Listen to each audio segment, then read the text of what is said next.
Page number 1 so, నేను share గూడా చేస్తాను. ఈ ప్రేయర్స్ అందరం కలిసి చేద్దాం. ఓం అజ్ఞానతిమిరంధస్య జ్ఞానాంజనాశలాకయా చక్షురున్మీలితం యేన తస్మై శ్రీగురవే నమః. శ్రీచైతన్యమనోభీష్టం స్థాపితం యేన భూతలే స్వయం రూపా కదా మహ్యం దదాతి స్వపదాంతికం.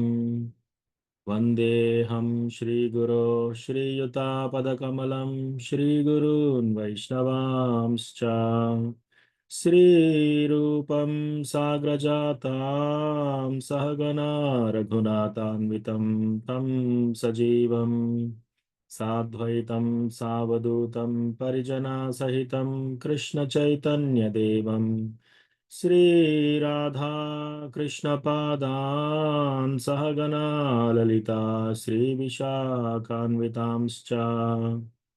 హే కృష్ణ కరుణా సింధో దీనబంధో జగత్పతే గోపేశ గోపికా కాంత రాధాకాంత నమోస్తుతే. తప్త కాంచన గౌరాంగీ రాధే బృందావనేశ్వరి వృషభానుసుతే దేవి ప్రణమామి హరిప్రియే. వాంఛాకల్పతరుభ్యశ్చ కృపా సింధుభ్య ఏవ చ పతితానాం పావనేభ్యో వైష్ణవేభ్యో నమో నమః.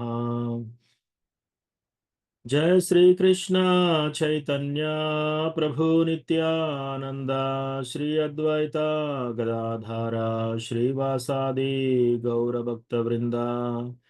హరే కృష్ణ కృష్ణ కృష్ణ హరే హరే హరే రామ రామ రామ హరే హరే. మత్సమో నాస్తి పాపాత్మా న పరాధీ చ కశ్చన పరిహారేऽపి లజ్జా మే కిం బ్రువే పురుషోత్తమ. యువతీనాం యథా యూని యూనాం చ యువతౌ యథా మనోభిరమతే తద్వన్మనో మే రమతాం త్వయి. భూమౌ స్ఖలితపాదానాం భూమిరేవావలంబనం త్వయి జాతా పరాదానాం త్వామేవ శరణం ప్రభో. గోవింద వల్లభే రాధే ప్రార్థయే త్వమహం సదా త్వదీయం ఇతి జానాతు గోవిందో మాం త్వయా సహ. రాధే వృందావనాధీశే కరుణామృతవాహిని కృపయా నిదపాజాప్చ దాస్యం మహ్యం ప్రదీయతాం. త్రినాదపి సునీచేన తరోరపి సహిష్ణునా మానినా మానదేన కీర్తనీయ సదా హరిః. కథంచన స్మృతే యస్మిన్ దుష్కరం సుకరం భవేత్ విస్మృతే విపరీతం స్యాత్ శ్రీచైతన్యం నమామి తం. సంసార దుఃఖ జలదౌ ప్రతితస్య కామా క్రోధాదినక్రమకరే కవలీకృతస్య దుర్వాసనా నిగడితస్య నిరాశ్రయస్య చైతన్య చంద్ర మమ దేహి పదావలంబం. చైతన్య చంద్ర మమ దేహి పదావలంబం.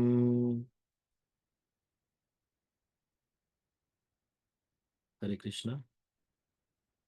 ఓం నమో భగవతే వాసుదేవాయ. ఓం నమో భగవతే వాసుదేవాయ. ఓం నమో భగవతే వాసుదేవాయ. నారాయణం నమస్కృత్య నరం చైవ నరోత్తమం దేవీం సరస్వతీం వ్యాసం తతో జయం ఉదీరయేత్. నష్టప్రాయేష్వభద్రేషు నిత్యం భాగవత సేవయా భగవతి ఉత్తమ శ్లోకే భక్తిర్భవతి నైష్టికీ. హరే కృష్ణ. కృష్ణ అందరికీ ప్రభు ప్రణామం. అందరికీ భక్తులందరికీ స్వాగతం. ఈరోజు ISKCON Warangal temple Bhagavatam class గురించి వచ్చిన అందరికీ నా యొక్క దండవత్ ప్రణాం. మీరందరూ వైష్ణవులు కాబట్టి నా యొక్క దండవత్ ప్రణాం స్వీకరించండి. అందరూ మీ యొక్క పాదాలకి నా యొక్క శిరస్సు తగిలించి ప్రణామాలు చేస్తున్నాను. ఎందుకంటే వైష్ణవాస్ చాలా చాలా గొప్పవాళ్ళు. మీరందరూ కృష్ణ కథ వినడానికి వచ్చారు. సో ఈరోజు మనం క్లాస్లో చర్చించుకునేది సరైన టైంలో సరైన వర్డ్స్ రావాలి నా నోటి నుంచి అని చెప్పి ఒక ప్రార్థన చేయండి. ఈరోజు మనకు అసైన్ చేసిన వర్స్ శ్రీమద్ భాగవతం 2వ స్కందం 5వ చాప్టర్ 1వ శ్లోకం. సో ఇది షేర్ చేస్తున్నాను ఇక్కడ. మీ దగ్గర తెలుగు బుక్ ఉంటే 2, 5, 1. సో ఫస్ట్ ఇది 3 టైమ్స్ కాల్ అండ్ రిపీట్ చేద్దాం. ఎవరైనా ఒక డివోటీ అన్మ్యూట్ చేయండి. ఆ తర్వాత మిగతా డివోటీస్ మళ్ళీ చెప్పొచ్చు. నారద ఉవాచ నారద ఉవాచ దేవదేవా నమస్తేస్తు దేవదేవా నమస్తేస్తు భూతభావన పూర్వజా భూతభావన పూర్వజ తద్విజానీహి యజ్ఞానం తద్విజానీహి యజ్ఞానం ఆత్మతత్వా నిదర్శనం. ఆత్మతత్వా నిదర్శనం. నారద ఉవాచ నారద ఉవాచ దేవదేవా నమస్తేస్తు దేవదేవా నమస్తేస్తు భూతభావన పూర్వజా భూతభావన పూర్వజ తద్విజానీహి యజ్ఞానం తద్విజానీహి యజ్ఞానం ఆత్మతత్వా నిదర్శనం. ఆత్మతత్వా నిదర్శనం. నారద ఉవాచ నారద ఉవాచ దేవదేవా నమస్తేస్తు దేవా నమస్తేస్తు భూతభావన పూర్వజా భూతభావన పూర్వజ తద్విజానీహి యజ్ఞానం తద్విజానీహి యజ్ఞానం ఆత్మతత్వా నిదర్శనం. ఆత్మతత్వా నిదర్శనం. ఇంకెవరైనా డివోటీస్ నారద ఉవాచ దేవదేవ నమస్తేస్తు భూతభావన పూర్వజ తద్విజానీహి యజ్ఞానమాత్మతత్వ నిదర్శనం. హరే కృష్ణ ప్రభుజీ. హరే కృష్ణ ప్రభుజీ.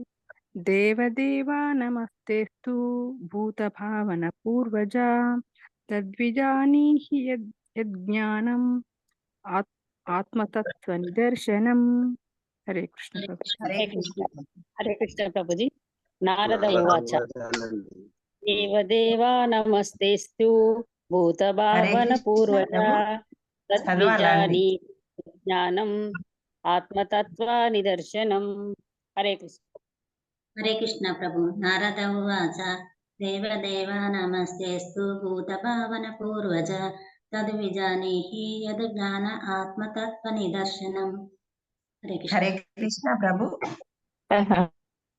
1వ శ్లోకం. నారద ఉవాచ దేవదేవ నమస్తేస్తు భూతభావన పూర్వజ తద్విజ్ఞానీహి యజ్ఞానం ఆత్మతత్వ నిదర్శనం. హరే కృష్ణ ప్రభుజీ. నారద ఉవాచ దేవదేవ నమస్తేస్తు భూతభావన పూర్వజ తద్విజానీహి యజ్ఞానం ఆత్మతత్వ నిదర్శనం. హరే కృష్ణ. హరే కృష్ణ ప్రభుజీ.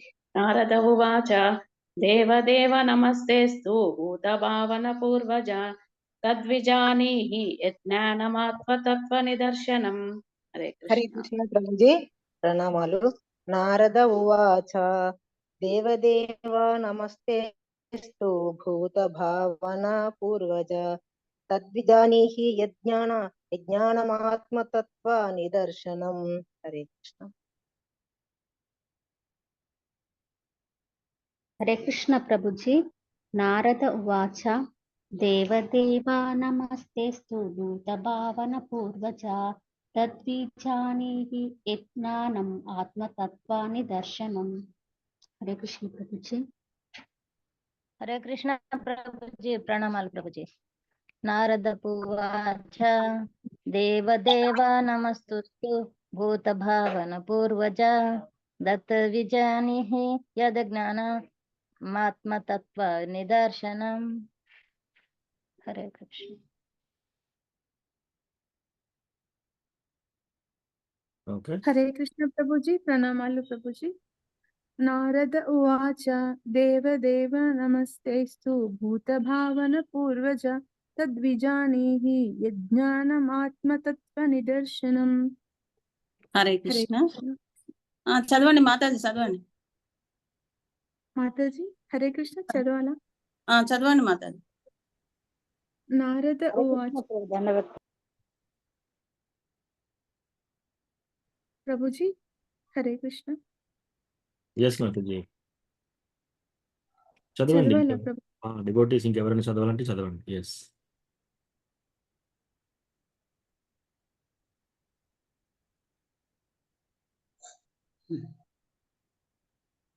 హరే నారద కృష్ణ.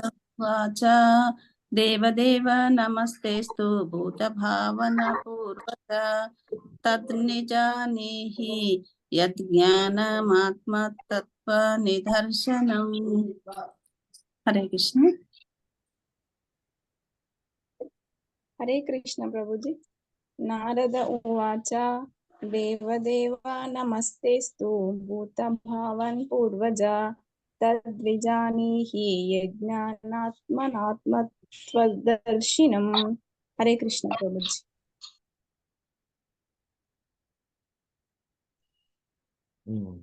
ఇంకెవరైనా చెప్తారా డివోటీస్?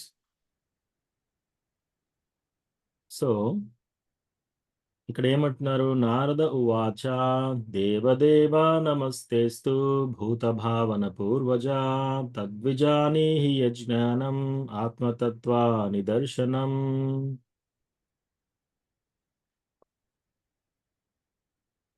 శ్రీ నారదముని బ్రహ్మదేవునితో ఇట్లు పలికెను: ఓ దేవ ప్రముఖ, ఓ పూర్వజ, నీకు గౌరవపూర్వక వందనములు అర్పించుచున్నాను.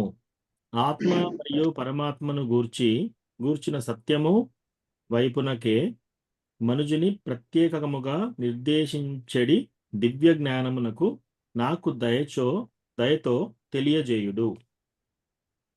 సో నారదముని ఎవరు? బ్రహ్మ యొక్క బ్రహ్మ నుంచి ఫస్ట్ కృష్ణ నుంచి బ్రహ్మ యొక్క కుమారుడు.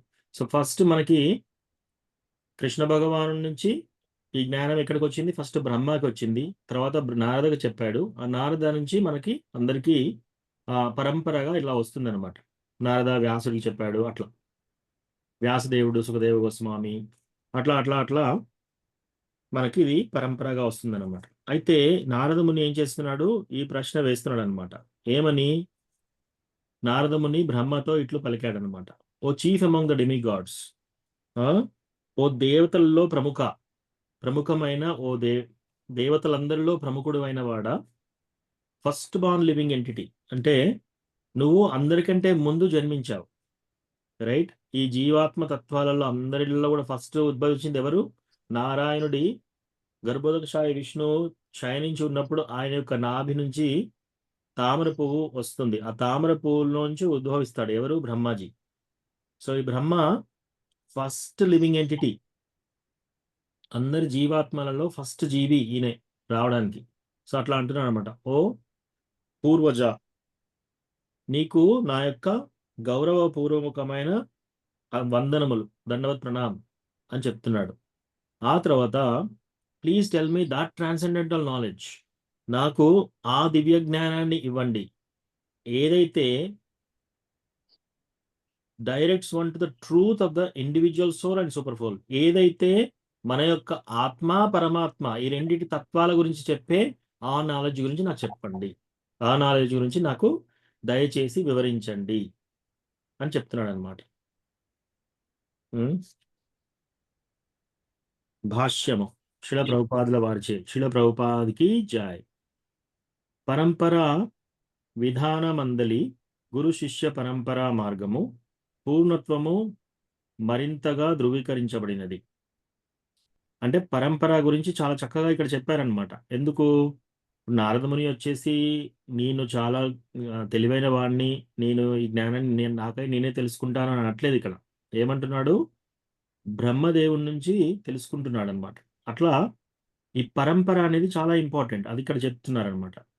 తొలి జీవుడవుడు తొలి జీవుడగు బ్రహ్మదేవుడు జ్ఞానమును శ్రీకృష్ణ భగవాను నుండియే ప్రత్యక్షముగా స్వీకరించేననియు అదే జ్ఞానము తిరిగి శిష్యుడగు నారదునికి తెలియజేయబడినని గడిచిన అధ్యాయమున నిర్ధారణ కావించబడింది. మనం ఏం చూసాం ఇంతకుముందు? ఫస్ట్ బ్రహ్మ ఆయన ఉద్భవించిన తర్వాత ఏం చేస్తాడంటే ఒక తామర పువ్వులో ఉంటాడు అతను. ఏంటి అసలు నేను ఎవరిని, ఇక్కడ ఎందుకున్నాను, అటు ఇటు చూస్తారు, ఎవ్వరు కనపడరు, రైట్? అలా అలా కిందికి చూస్తాడనమాట. చూస్తే పెద్ద రెక్కల్లాగా ఇవి ఉంటాయి. సో ఏం చేస్తాడు, తామర ఆకుల్లో లోపలికి వెళ్తాడు. లోపలికి వెళ్ళి చాలా దూరం వెళ్ళి అటు ఇటు వెతుకుతుంటాడు అనమాట. అంటే నేను ఎవరిని, అసలు ఎక్కడి నుంచి వచ్చాను అనేది తెలుసుకుందామని కుతూహలంతో ఆయన అట్లా అట్లా వెళ్తూ ఉంటే, ఇప్పుడు మన ఈ 14 లోకాలు ఎక్కడున్నాయి? బ్రహ్మ గర్భోదకశాయి విష్ణువును నాభి నుంచి ఒక తామర పువ్వు, ఆ తామర పువ్వు స్టెమ్, తామర పువ్వు కొమ్మ, బ్రాంచ్, ఆ తామర పువ్వు యొక్క కొమ్మ, దానిపైన పుష్పం వికసించింది. ఆ కొమ్మ లోపట ఉన్నారనమాట ఇదంతా. ఆ ట్యూబ్, చిన్న ట్యూబ్. ఇప్పుడు చిన్న తామర చెట్టు తీసుకుంటే మీరు ఒక ఆకు నుంచి ఇలా ఇలా ఇలా ఇలా వచ్చి ఒక తీగ వచ్చేసి అక్కడ పుష్పించింది అనుకోండి. ఆ తీగ లోపల మనందరం ఉన్నాం. ఈ 7 ప్లానటరీ సిస్టమ్స్, అతల వితల సుతల తలాతల రసాతల పాతాల, తర్వాత భూర్లోక మహర్లోక జనలోక తపోలోక. మాతాజీ తామర తూడు అంటారు దాన్ని, తామర తూడు. Thank you. తెలుగులో. ఓకే, ఆ తామర తూడు లోపల ఉన్నాం మనం. అంటే బ్రహ్మ ఏం చేశాడు, ఫస్ట్ అందులోకి వెళ్ళి అటు ఇటు చూస్తున్నాడు. ఏంటి, నేను ఎవరిని, ఆయన కన్ఫ్యూజ్ అవుతున్నాడు అనమాట. అలా వెళ్ళినప్పుడు ఒక్కసారి ఆయనకు శబ్దం వినబడుతుంది. ఆ శబ్దం వచ్చేసి ఏం చెప్తుంది, తప అనే శబ్దం వినబడుతుంది అనమాట. ఆ తప అనే శబ్దం వినబడగానే ఆయనే తపస్సు చేస్తాడు. కొన్ని సంవత్సరాలు బ్రహ్మ యొక్క టైంలో కొన్ని సంవత్సరాలు తపస్సు చేస్తాడు ఆయన. అట్లా తపస్సు చేయగా అప్పుడు ఏం చేస్తాడు, కృష్ణ భగవానుడు డైరెక్ట్గా ఆయన కలుస్తాడు. కలిసి అసలు నువ్వెవరివి, నేనెవరిని, నువ్వేం చేయాలి అదంతా చెప్తాడు అనమాట. నువ్వు బ్రహ్మజీవి, నువ్వు ఫస్ట్ లివింగ్ ఎంటిటీ, నువ్వు పుట్టిన జీవులలో నువ్వు ఫస్ట్ లివింగ్ ఎంటిటీ. నువ్వేం చేయాలంటే ఇప్పుడు క్రియేషన్ చేయాలి, అంత సృష్టి కావించాలి. ఆ సృష్టి కావించాలని చెప్పాడు. అయితే ఇప్పుడు మనము ఈ చాప్టర్ మనం చదువుతుంటే ముందుకు వెళ్తే మనకు అర్థమవుతుంది అనమాట. ఇప్పుడు నారదుడు ఏమంటున్నాడు, ఓ అందరి దేవతల గల్ల దేవుడా అని కొలిచాడు ఇక్కడ. సో ఇవన్నీ క్లారిఫై చేస్తాడు బ్రహ్మ వచ్చేసి, నువ్వు ఇవన్నీ ఇలా ఇలా కరెక్ట్గా చెప్తున్నావు, ఇవన్నీ అంటున్నావు, కానీ నేను కాదు దేవాది దేవుణ్ణి, నాకు కూడా ఒక మాస్టర్ ఉన్నాడు, గర్భోదశాగే విష్ణు, కృష్ణ భగవానుడు నాకు కూడా మాస్టర్ అని చెప్పి ఆయన క్లారిఫై చేస్తారనమాట. సో అట్లా ఇవన్నీ మనం చదివినప్పుడు ఏమర్థం అవుతుంది, అప్పుడు మనకు అసలు దేవాది దేవుడు ఎవరు, బ్రహ్మ యొక్క పొజిషన్ ఏంటిది, శివ యొక్క పొజిషన్ ఏంటిది, తర్వాత ఈ మిగతా దేవతలందరి యొక్క పొజిషన్ ఏంటి, అసలు ఈ సృష్టి ఎలా జరిగింది, ఎక్కడ స్టార్ట్ అయింది, బ్రహ్మ ఫస్ట్ ఏం ఆలోచించాడు, ఎలా ఉద్భవించాయి, ఇవన్నీ అనేది ఈ చాప్టర్లో చెప్తారనమాట. కారణం ఈ చాప్టర్ యొక్క పేరు. సో కృష్ణ ఏం చేశాడు, బ్రహ్మకు చెప్పాడు. ఇప్పుడు నారదుడు కూడా బ్రహ్మని అడుగుతున్నాడు అనమాట. ఆ జ్ఞానము పొందుటకు నారదుడు అడిగి ఉండెను. ఆ విధముగా అడిగిన పిమ్మట బ్రహ్మదేవుడు దానిని తెలియజేశాను. అంటే ఏం తెలియజేశాడు, ఆత్మ అంటే ఏంటి, పరమాత్మ అంటే ఏంటి, ఇది చెప్పాడనమాట. అనగా దివ్య జ్ఞానం కొరకు యోగ్యుడైన వ్యక్తిని ప్రశ్నించి దానిని సరిగా గ్రహించుటయే పరంపరా విధానంలోని నియమమై ఉన్నది. సో ఇప్పుడు మనం చాలా ఏం చేయాలి, ఎప్పుడన్నా మనకి ఇట్లాంటి ప్రశ్నలు వచ్చినప్పుడు, ఈ ఆధ్యాత్మిక ప్రశ్నలు, ఎస్పెషల్లీ ఈ డివోషనల్ సర్వీస్ సంబంధించిన ప్రశ్నలు మనకు వచ్చాయనుకోండి, అప్పుడు మనం ఏం చేయాలంటే పరిప్రశ్నేన సేవయ, అంటే మనం వాళ్ళతో డిబేట్ చేయడానికి వెళ్ళకూడదు. ఇట్లా జరిగింది, ఇట్లా ఎందుకు అవుతుంది, ఈయన ఎందుకు దేవుడు కాడు, ఆయన ఎందుకు దేవుడు కాడు, ఇట్లా ఒక గొడవ రూపకంగా మనము అడగకూడదు. పరిప్రశ్నేన సేవ, చాలా వినమ్రతా భావంతో వెళ్ళి తెలిసిన వాళ్ళని, ఈ యొక్క ఆత్మతత్వ జ్ఞానం తెలిసిన వాళ్ళని మనం మర్యాదగా ప్రశ్నించి వాళ్ళ నుంచి ఆన్సర్ తీసుకోవాలన్నమాట. మనకు ఆన్సర్ సరిగా అర్థం కాకపోతే మళ్ళీ ఇంకోటి అడగొచ్చు, నాకు ప్రమాణం ఇవ్వండి, మీరు ఇలా చెప్తున్నారు కరెక్టే, కానీ దానికి ఆధారం ఏంటి, ఓకే మీరు ఇలా చెప్పారు, దానికి ఆధారం ఏంటి, దాన్ని ఎలా మీరు ప్రూవ్ చేస్తారు, అట్లా మనం మర్యాదగా అడగొచ్చు. అది వినమ్రతాభావంతో అట్లా అడిగి తెలుసుకోవాలి. కానీ లేదు మీరు అలాంటి దేవుడిని కొలుస్తున్నారు, మరి వీళ్ళు ఇలాంటి దేవుడిని కొలుస్తున్నారు కదా, ఈ ఇద్దరిలో గొప్ప ఎవరు, అట్లా వితండవాదంతో మనం దాన్ని సాధించలేమన్నమాట. సో దానిని సరిగ్గా గ్రహించుటయే పరంపరా విధానంలో నియమమై ఉన్నది. ఈ విధానమే భగవద్గీత 4:2. సో భగవద్గీత 4:2లో కూడా ఇట్లాగే మనకు కృష్ణ భగవానుడు చెప్పాడనమాట. ఏంటిదా శ్లోకము? 4:2. ఏవం పరంపరా ప్రాప్తం ఇమం రాజర్షయో విదుః సకాలే నేహ మహతా యోగనష్ట పరంతప. సో కృష్ణ ఈ అర్జునుడిని ఏమంటున్నాడు ఇక్కడ? పరంతప. పరంతప అంటే శత్రువుల గుండెల్లో భయం పుట్టించేవాడా? ఓ పరంతప, ఏవం పరంపరా ప్రాప్తం, ఇది పరంపరాల నుంచి వస్తుందన్నమాట ఈ భగవద్గీత. ఇమం రాజర్షయో విదుః.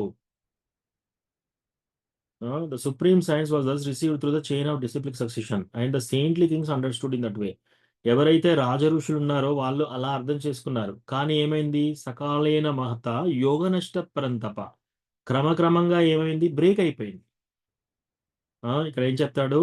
నేను ఇది సూర్యదేవునికి చెప్పాను ఫస్ట్. సూర్యదేవుడు ఏం చేశాడు? మనుకు చెప్పాడు. ఆ మను ఏం చేశాడు? ఇక్ష్వాకుకు చెప్పాడు. అలా ఇక్ష్వాకు తర్వాత బ్రేక్ అయిపోయింది, పరంపర బ్రేక్ అయిపోయింది. సో పరంపర బ్రేక్ అయినప్పుడు మళ్ళీ కృష్ణ ఏం చేస్తున్నాడు? మళ్ళీ అర్జునుడికి భగవద్గీత చెప్తున్నాడు. అంటే దీని అర్థం ఏంటి? భగవద్గీత ఓన్లీ కృష్ణ భగవానుడు అర్జునుడికి చెప్పిందే ఫస్ట్ టైం కాదు. భగవద్గీత అంతకు ముందు ఆయన సూర్యదేవునికి చెప్పాడు. అప్పుడు అర్జునుడు ఏం చేశాడు? సి కృష్ణ, నువ్వు వచ్చినప్పుడు నేను వచ్చినప్పుడు సూర్యదేవుడు ఆల్రెడీ ఉన్నాడు. మరి సూర్యదేవునికి నువ్వు చెప్పావంటున్నావు, అది నేను ఎలా తెలుసుకోవాలి అని చాలా వినమ్రతగా ప్రశ్న వేశాడు అనమాట. అట్లా మనం ప్రశ్నలు అడగవచ్చు. ఆయన వితండవాదంగా అడగాలేదు, తెలుసుకుందామని అడిగాడు అనమాట. అప్పుడు ఏమంటాడు కృష్ణ? నువ్వు ఈ యొక్క జన్మలో ఏం జరుగుతుందో నీకు తెలిసిపోతుంది, నీకు అర్థమవుతుంది, నీకు గుర్తుంది. ఎక్కడ ఈ జన్మ విషయాలు నీకు గుర్తున్నాయి, కానీ నాకు అన్ని పూర్వజన్మలు అన్నీ గుర్తున్నాయి, మీకు అవి గుర్తుండవు అని చెప్పేసి, ఇలా నేను ఈ సైన్స్ మొత్తం నేను ఆల్రెడీ చెప్పాను, కానీ టైం పరంగా ఇదంతా బ్రేక్ అయిపోయింది కాబట్టి మళ్ళీ నీకు ఇది బోధిస్తున్నాను అర్జున అని చెప్తాడనమాట. సో ఈ విధానమే భగవద్గీత 4:2 యందు ఉపదేశించబడినది. జిజ్ఞాసువగు శిష్యుడు దివ్య జ్ఞానమును గ్రహించుటకు శరణాగతి, వినమ్రత అగు విచారణములు, సేవ ద్వారా యోగ్యుడగు గురువు దరి చేరవలెను. ఇక్కడ ఏమేమి ఇచ్చారు?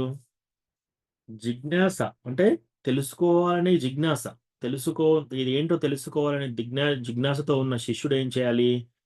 అటువంటి దివ్య జ్ఞానాన్ని పొందడం కోసం ఫస్ట్ శరణాగతి తీసుకోవాలి. అంటే సరెండర్ అంటే శరణాగతి. సరెండర్ అంటే శరణాగతి. ఫస్ట్ శరణాగతి తీసుకోవాలి. వినమ్రత భావంతో విచారణ చేయాలి, ప్రశ్నలు వేయొచ్చు, వినమ్రతగా అడగాలి. తర్వాత సేవ ద్వారా అటువంటి గురువులకి సేవ చేస్తూ అట్లా యోగ్యుడగు గురువు దరి చేరవలను. వినమ్రమగు విచారణలు, సేవ ద్వారా ప్రాప్తమైన జ్ఞానము ధనముతో లభించడి జ్ఞానము కన్నను మిగులు ప్రభావము అయినట్టిది. సో ఇప్పుడు మనం కొన్నిసార్లు ఏం చేస్తాం? మనం ఏదైనా ఒకటి తెలుసుకోవాలంటే ఒక కోచింగ్ ఇన్స్టిట్యూట్ ఉంటుంది. ఆ ఇన్స్టిట్యూట్కి వెళ్ళేసి ఒక 20,000 ఫీజు కట్టేసి ఆ కోచింగ్ మెటీరియల్ వాళ్ళు ఇస్తారు, పుస్తకాలు ఇస్తారు, టీచర్ వస్తాడు చెప్తాడు. దానికి మనం డబ్బు కట్టి తెలుసుకున్నాం అనమాట. అట్లా వచ్చే జ్ఞానం కంటే కూడా వినమ్రత విచారణలతోటి సేవ ద్వారా ప్రాప్తమైన ఈ యొక్క జ్ఞానం ఇంకా చాలా ఎంతో ధనము పెట్టి మనం జ్ఞానం కొనుక్కున్న దానికంటే ఇది ప్రభావితమైనది, ఇది చాలా ఎక్కువది అని చెప్తున్నారు ఇక్కడ. బ్రహ్మ, నారదుడు నుండి ఆరంభమైన పరంపరలోనున్న ఆధ్యాత్మిక గురువుల నోట్ల కట్టలు అవసరము లేదు. సో ఈ బ్రహ్మ, నారదుడ వీళ్ళందరి నుంచి వచ్చిన ఈ యొక్క జ్ఞానాని కోసం మనం డబ్బు వెచ్చించి తెలుసుకోవాల్సిన అవసరం లేదు. మీరందరూ ఎంత కట్టారు? ఇప్పుడు ఎన్ని డబ్బులు కట్టారు ఈ క్లాస్కి రావడానికి? 0. టెంపుల్కి రావడానికి, క్లాస్ నేర్చుకోవడానికి ఏం కడుతున్నారు? 0. సో ఇటువంటి వాటికి మనం ఏమి డబ్బులు, ధనం కట్టాల్సిన అవసరం లేదు. ఆత్మ మరియు పరమాత్మని యొక్క స్వభావము, సంబంధమును గూర్చి జ్ఞానమును పొందుటకు శ్రద్ధతో సేవను గూర్చుట ద్వారానే ప్రామాణికుడకు శిష్యుడు గురువుని సంతృప్తి పరచవలను. సో గురువుని ఎట్లా సంతృప్తి పరచాలి? శ్రద్ధతో, మర్యాదతో వినమ్రతాభావంతో, సేవతో అట్లా అడిగి తెలుసుకోవాలి. అది అట్లా చేస్తే ఆటోమేటిక్గా మనకి అర్థమవుతుంది అనమాట. సో అది ఇక్కడ చెప్పారు. అసలు మనం ఇక్కడికి ఎలా వచ్చాము? సో శ్రీమద్ భాగవతము మొదటి స్కందంలో మనకేం చేశారు? ఫస్ట్ ప్రెల్యూడ్ ముందు చెప్పారు. ఏంటిది? అసలు అబ్సల్యూట్ ట్రూత్, దేవాది దేవుడు ఏంటి, ఆ తత్వం ఏంటి, ఒకటో శ్లోకంలో చెప్పారు. తర్వాత శ్రీమద్ భాగవతం యొక్క గ్లోరీస్ ఏంటి, రెండో శ్లోకంలో చెప్పారు. ఆ తర్వాత ముహురహో రసికా భువి భావుకాహ, ఇది రసమాలయం అని చెప్పి మూడో శ్లోకంలో చెప్పారు. ఆ తర్వాత ఏం చేశారు? ప్రశ్నలు అడుగుతున్నారు అనమాట. ఎవరు? సూత గోస్వామి ఈ నైమిషారణ్యంలో ఉన్న వాళ్ళందరూ ప్రశ్నలు అడుగుతున్నారు. ఏంటి? అన్నిటికంటే ఫస్ట్ ప్రశ్న వాళ్ళు అడిగింది ఏంటి?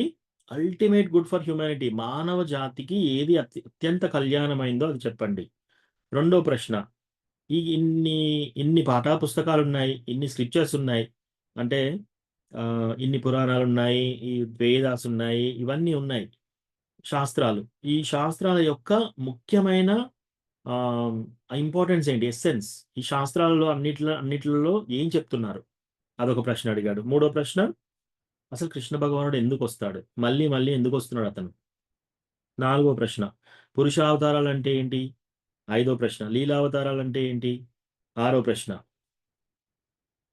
కృష్ణ వెళ్ళిపోయిన తర్వాత మనకి దేని మీద మనం ఏం ఆధారం, దేనిలో ఆధారం తీసుకోవాలి, మనం దేంట్లో మనం షెల్టర్ తీసుకోవాలి? కృష్ణ వెళ్ళిపోయిన తర్వాత అవన్నీ 6 ప్రశ్నలు అడుగుతారనమాట. ఈ 6 ప్రశ్నలకి మనకు ఆన్సర్స్ చెప్తారు. ఏంటిది? ఫస్ట్ది ultimate good for all the humanity, మొత్తం ఈ మానవ జాతి కళ్యాణమైన విషయం ఏంటి? డివోషనల్ సర్వీస్, భక్తియుత సేవ, అదన్నిటికంటే ముఖ్యం. అది ఆన్సర్ చెప్పేశారు ఇక్కడ 1 to 6 to 29.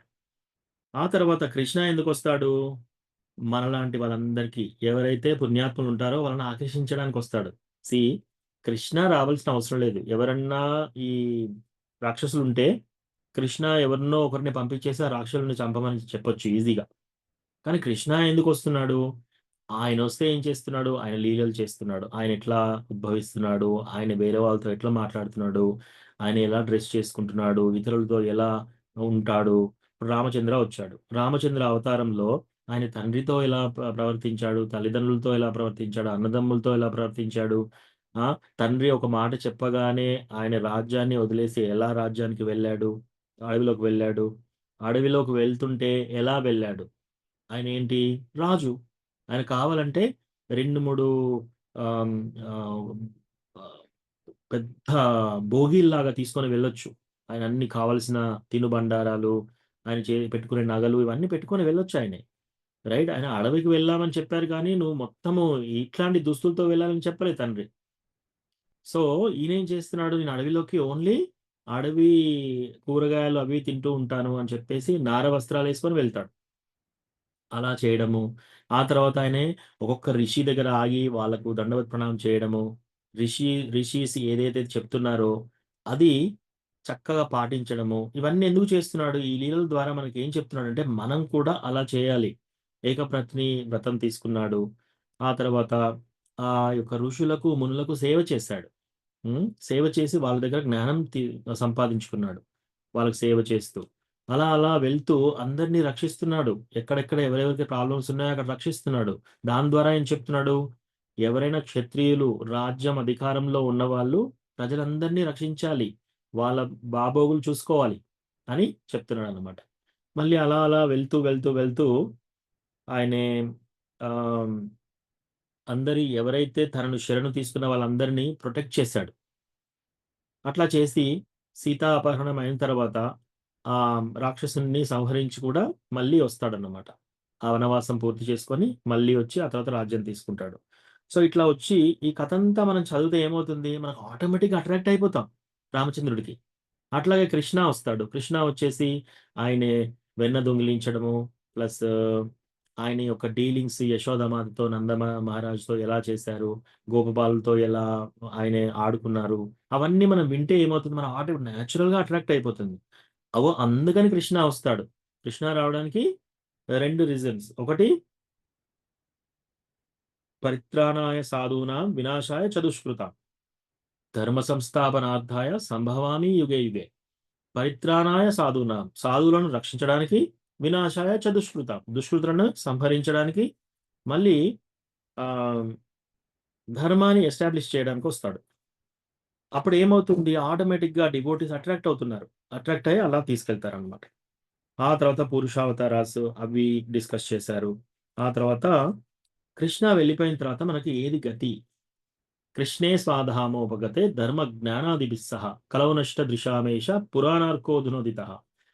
కృష్ణ స్వాధామోపగతే, ఎప్పుడైతే కృష్ణ ఆయన యొక్క స్వధామానికి వెళ్ళిపోయాడో, ధర్మ జ్ఞానాదిభిస్సహ, ధర్మ జ్ఞాన కూడా ఆయనతో పాటు వెళ్ళిపోయింది. కలవనష్ట దృశామేష, ఇప్పుడు ఈ కలియుగంలో మనకి మళ్ళీ వెలుగు ఇవ్వడానికి పురాణార్కోధునోదిత, ఈ పురాణం ద్వారా వచ్చాడు మళ్ళీ. ఏంటిది? గ్రంథరాజ్ శ్రీమద్ భాగవతం. శ్రీమద్ భాగవతంకి జై. సో ఇప్పుడు కృష్ణ వచ్చి తాబేలు అవతారం తీసుకున్నాడు అనుకోండి, అప్పుడు ఏమంటారు? కూర్మదేవ్. ఒక చాప రూపం తీసుకున్నాడు అనుకోండి, అప్పుడు ఏమంటారు? మత్స్యదేవ్. ఓ సింహం రూపం తీసుకున్నాడు అనుకోండి, నరసింహదేవ్. ఒకవేళ కృష్ణ వచ్చి పుస్తకం రూపం తీసుకున్నాడు అనుకోండి, గ్రంథరాజ్ శ్రీమద్ భాగవతం అంటారు. సో అది ఈ శ్రీమద్ భాగవతం కృష్ణ భగవానుని యొక్క అవతారం. ఇవన్నీ చెప్తారనమాట మనకి. ఆ తర్వాత వ్యాసదేవుని యాక్టివిటీస్, ఆయన ఏమేమి రాశాడు, ఆయన ఎలా బాధపడ్డాడు. ఆ తర్వాత ఆయన చాలా దిగ్భ్రాంతిలో ఉంటాడు. నేను ఇన్ని చేశాను, ఇంకా నాకు ఈ బాధగా ఉంది, నాకు ఇంకా తృప్తి లేదు. నేను వేదాలు రాశాను, వేదాలు తీసుకొని సామవేద, ఋగ్వేద, యజుర్వేద, అథర్వణ వేదగా డివైడ్ చేశాను. ఆ తర్వాత వేదాంత సూత్రాలు రాశాను. ఆ తర్వాత 18 పురాణాలు రాశాను. ఆ తర్వాత 108 ఉపనిషత్తులు రాశాను. శ్వేతాశ్వతర ఉపనిషత్, గీతోపనిషత్, కఠా ఉపనిషత్, మాండూక ఉపనిషత్, ఇలాంటి ఉపనిషత్తులు చాలా రాశాను. ఇన్ని రాసినా నాకు ఇంకా సంతోషం లేదేంటి అని బాధపడుతున్నాడు. అప్పుడు నారదుడు వచ్చేసి ఆయనకు చెప్తాడనమాట, నువ్వు అన్నీ రాశావు, కానీ భగవంతుని యొక్క లీల, భగవంతుని నువ్వు గ్లోరిఫై చేయలేదు, కీర్తించలేదు అని. అప్పుడు ఈయన శ్రీమద్ భాగవతం రాయడం మొదలు పెడతాడు. ఆ శ్రీమద్ భాగవతం ఎప్పుడు రాస్తాడో అప్పుడు ఆయన యొక్క మనస్సు ఆహ్లాదంగా అయిపోతుంది అనమాట. అలాగే మనం కూడా ఎన్ని పుస్తకాలు చదివినా సరే, ఏమి చేసినా సరే, శ్రీమద్ భాగవతం చదివేంత వరకు మనం కూడా సంతోషంగా ఉండలేం, ఆ తృప్తి అనేది ఉండదు. సో ఆ తర్వాత ఏమైంది, అప్పుడు శ్రీమద్ భాగవతం వ్యాసదేవుడు రాస్తాడు. ఆ తర్వాత మహారాజ్ పరీక్షిత్ గురించి, ఆయన ఎలా పుడతాడు, ఆయన పుట్టినప్పుడు ప్రెడిక్షన్స్ ఏం జరుగుతుంది, వాళ్ళందరూ రకరకాల ఆ బ్రాహ్మణులందరూ వచ్చేసి ఆయన జాతకం చూసి, ఓ ఈయన యుద్ధంలో రామచంద్రుని కంటే ఇంకా ఎక్కువ ఫైట్ చేయగలుగుతాడు, యుధిష్ఠిరుడి కంటే ఎక్కువ ధర్మంగా ఉంటాడు, శిబి చక్రవర్తి కంటే ఎక్కువ సహనం ఈయనకు ఉంటుంది, దాన ధర్మాలు, ఇట్లా అన్ని రకరకాలు చెప్తా అంటారు అనమాట. అవన్నీ చెప్పి ఆయన ఎట్లా పుట్టాడు, ఆ తర్వాత పరీక్షిత్ మహారాజు ఎలా పాలిస్తున్నాడు, ఆ తర్వాత కలిని ఎలా ఎదుర్కొన్నాడు, కలితో సంభాషణ ఎలా జరిగింది, ఆ తర్వాత పరీక్షిత్ మహారాజు ఒకరోజు వేటకు వెళ్ళినప్పుడు ఆయన గార్లెండ్, ఒక దండలాగా, పూలదండగా ఆయన మంచినీళ్ళు అడగడానికి వస్తాడు, దాహంగా ఉంది అని చెప్పేసి. ఆ మంచినీళ్ళకు కూడా ఆయన రెస్పాన్స్ చేయకపోతే ఏం చేస్తాడు, ఓ ఈయన రెస్పాన్స్ చేయట్లేడు కదా అని చెప్పేసి ఒక చనిపోయిన పాముని తీసి ఆయనకు ఒక గార్లెండ్ లాగా, ఒక పూలదండలాగా వేసేసి వెళ్ళిపోతాడు. వెళ్ళిపోయిన వెంట నుంచి ఆయన పాశ్చాత్తపడుతున్నాడు, అయ్యో నేను ఎందుకు ఇలా చేశాను, ఆయన నిజంగా మెడిటేషన్లో ఉన్నాడా. సో ఇంతలో ఆ బ్రాహ్మణుని యొక్క కొడుకు ఏం చేశాడు, శపించేశాడు. శపించేస్తే అప్పుడు పరీక్షిత్ మహారాజ్కి యాక్చువల్లీ ఆయన కెపాసిటీ ఉంది, ఇమ్మీడియట్గా వచ్చేసి ఆయన ఏం చేయొచ్చు, ఈ శాపం అసలు నాకు తలగకూడదు అని అన్నా సరిపోతుంది, లేదా ఆ బ్రాహ్మణుని కూడా శపించే శక్తి ఈయనకుంది. ఈయనే మొత్తం రారాజు, అక్కడ ఉన్న అంతా మొత్తం భూమండలానికంతా అధిపతి, చక్రవర్తి. కావాలంటే ఆ బ్రాహ్మణ పిల్లవాడిని తీసుకొచ్చి జైల్లో పడేయచ్చు, వాళ్ళందరినీ అరెస్ట్ చేయొచ్చు. కానీ ఇవేం చేయకుండా ఇది దైవ నిర్ణయం అని చెప్పి 7 రోజులు టైం ఉంది నాకు, ఇమ్మీడియట్లీ ఆయనకున్న అన్నీ వదిలేశాడు. ఆ రాజ్యాన్ని ఆయన కొడుకు ఇచ్చేసి నార వస్త్రాలు వేసేసుకొని ఇమ్మీడియట్గా వెళ్తాడు. సో మనం కూడా అలా రెడీగా ఉండాలి, ఎప్పుడంటే అప్పుడు కృష్ణ వచ్చి పిలవగానే వెళ్ళడానికి రెడీగా ఉండాలి. సో ఇక్కడ భక్త తుకారాం మహారాజ్, మహారాష్ట్ర. సో ఈ తుకారాం మహారాజ్ ఏం చేస్తున్నాడు, ప్రతిరోజు విఠల్ దేవ్ గురించి ప్రార్థన చేస్తూ ఆయన ఎటువంటి భక్తుడు తయారయ్యాడంటే, ఆయన రోజు ఎటు చూసినా వైకుంఠమే కనపడుతుంది ఆయనకి. ఇంకా వేరే ఏమీ లేదు. సో, ఒకరోజు భార్యతో అంటున్నాడనమాట. నేను వైకుంఠానికి వెళ్తున్నాను అని. అయితే ఆమె ఫస్ట్ టైమ్ అన్నప్పుడు ఆమె చూస్తుంది. అంటే బయటికెళ్తున్నాడేమో అని. ఎందుకు బయట వైకుంఠాన్నే చూస్తున్నాడాయన. మళ్ళీ ఇంటికొచ్చి వైకుంఠాన్నే చూస్తున్నాడు. సో, రోజు వెళ్ళేటప్పుడు నేను వైకుంఠానికి వెళ్తున్నాను అని చెప్తే, "ఆ! సరే, సరే వెళ్ళిరండి, వెళ్ళిరండి" అంటుంది భార్య. సో, అట్లా ఆయన ఎళ్తాడు. పని చూసుకుంటాడు. మళ్ళీ రాత్రొస్తాడు. ఎటు చూసినా వైకుంఠమే. లాస్ట్‌కి ఎంత భక్తుడయిపోయాడంటే, ఒకరోజు ఏరోప్లేన్, పుష్పక విమానం వైకుంఠం నుంచి వస్తుంది. అగో చూడు చూడు వైకుంఠం నుంచి నా కోసం పుష్పక విమానం వస్తుంది. నాతో పాటు వచ్చేసేయి. నిన్ను కూడా తీసుకెళ్తాను. నాతో పాటు వచ్చేసేయి అంటే, "ఆ! నీకున్నదేలే రోజు నువ్వు ఇలాగే కదా చెప్పేది. నువ్వు బయటికెళ్తా అంటే వైకుంఠానికెళ్తా అంటున్నావు. నువ్వు ఎటు చూసినా నీకు వైకుంఠమే. అక్కడి నుంచి ఏదో వస్తుందట." ఇట్లాగే అనుకుంటుందామె. ఈయనేమంటున్నాడు నిజంగానే అంటున్నాడు. వైకుంఠ అదొస్తుంది ఏరోప్లేన్. హ్మ్. ఓకే. కృష్ణ బంధు ప్రభువు మనకు దర్శనం ఇస్తున్నాడు.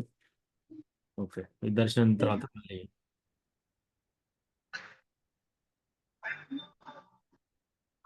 శిల ప్రభుపాదికి జై.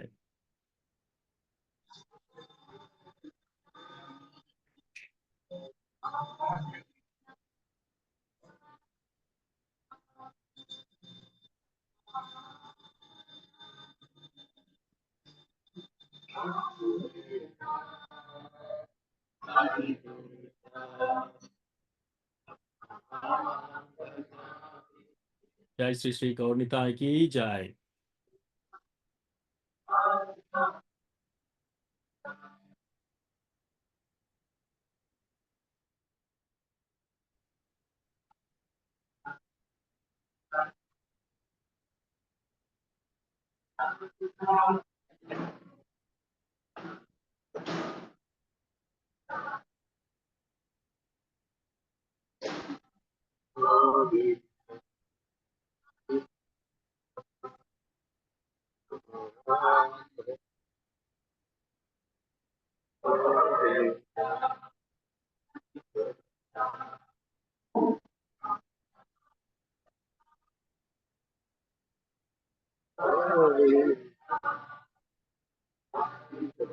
జై జగన్నాథ బలదేవ సుభద్రామాయికి జై.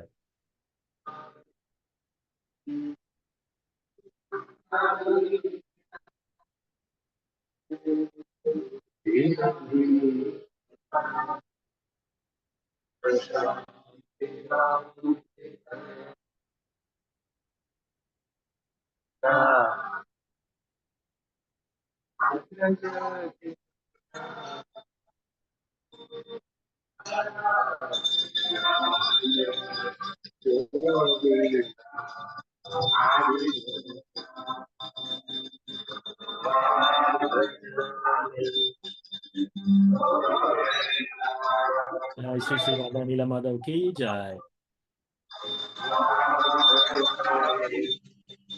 దేవికి జై.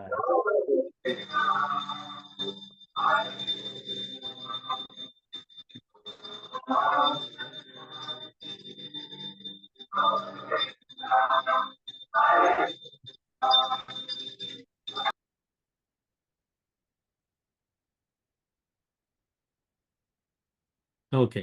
సో, ఈ తుకారాం మహారాజ్ ఏం చేస్తున్నాడు భక్త తుకారాం?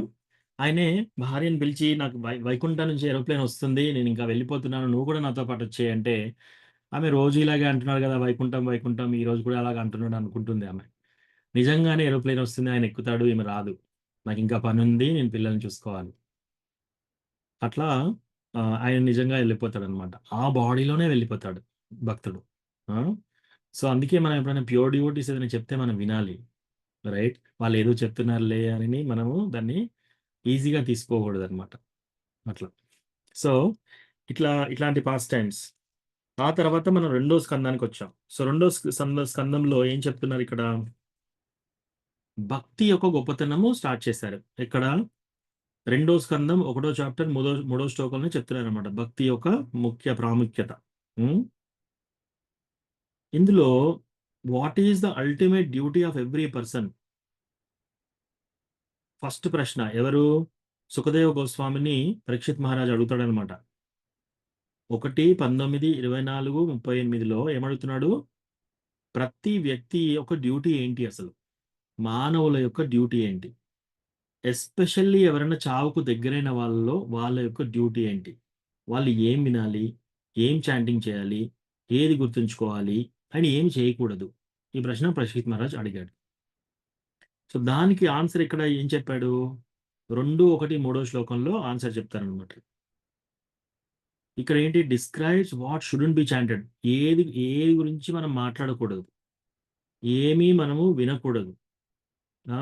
ప్లస్ ఈ ఈ ఈ యొక్క ప్రాపంచిక జీవితాన్ని కండెమ్ చేస్తున్నారన్నమాట, ధిక్కరిస్తున్నారు. ఎప్పుడైనా అందరూ కృష్ణ భగవాను లీలల గురించి వినాలి అని చెప్పి మనకు 2:1-3లో ఫస్ట్ చాప్టర్లో ఇవన్నీ చెప్పారు. ఆ తర్వాత భక్తి యోగా అన్నిటికంటే అల్టిమేట్ అని చెప్పారు.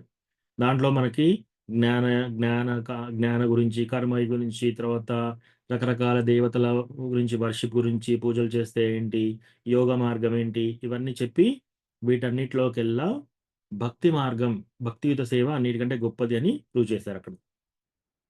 దాంట్లో మళ్ళీ అష్టాంగ యోగాలో ఉన్న వాళ్ళు విరాట రూప, తర్వాత ధారణాశ్రయాలో సంగత్వంలో ఉన్న వాళ్ళు ఎలా విముక్తి చెందాలి, నిస్సంగత్వంలో ఉన్న వాళ్ళు ఎలా విముక్తి చెందాలి, అవన్నీ చెప్పారనమాట. అవన్నీ చెప్పిన తర్వాత కర్మకాండ అంటే ఏంటి, దాంట్లో లిబరేషన్, మన మోక్షం, సో ఇవన్నీ ఏంటి, అటువంటివి కూడా మనం రిజెక్ట్ చేయాలని చెప్పి, ఒకవేళ స్వర్గము కోసం ఎవరైనా ఆలోచిస్తుంటే అది కూడా చాలా చిన్నది ఈ భక్తియుత మార్గంలో అని చెప్పి ఇవన్నీ చెప్తారు. ఏది మన ఫస్ట్ చాప్టర్లో. ఆ తర్వాత ఇప్పుడు క్రియేషన్ ఎట్లా అయింది, ఇదంతా క్వశ్చన్స్ వస్తాయి అన్నమాట. అందులో మనం ఇప్పుడున్నాం. అందులో ఇప్పుడు మనము పోయిన చాప్టర్లో మనం ఏం చదివాము? ప్రాసెస్ ఆఫ్ క్రియేషన్, అసలు ఈ క్రియేషన్ అనేది ఎలా జరిగింది అని తెలుసుకున్నారు. ఆ తర్వాత ఇప్పుడు కాజ్ ఆఫ్ ఆల్ కాజెస్, సర్వకారణ కారణం. సో దాంట్లో ఈ శ్లోకం ఏంటి? నారదముని బ్రహ్మాని పరిప్రశ్న అడుగుతున్నాడు అనమాట. ఏంటి ఆత్మతత్వ జ్ఞానం, ఈ ఆత్మ అంటే ఏంటి, పరమాత్మ అంటే ఏంటి అని.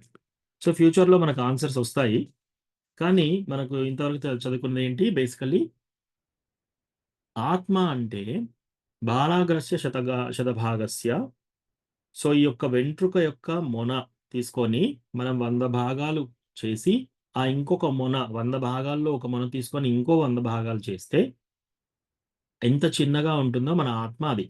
అంటే మనం అంటే అది, అంత చిన్న ఆత్మ మనం, అంత చిటికెడుగా ఉన్నాం మనం, అంత తక్కువగా, అంత అహంకారం మళ్ళీ మనకి. నేను గొప్పవాడిని, నేను పెద్ద డివోటీని, నేను చిన్న డివోటీని, నేను ఇది బాగా చేయగలుగుతాను, నేను అది బాగా చేయగలుగుతాను, నేను ఇది సంపాదించగలుగుతాను అని అట్లా గర్వం.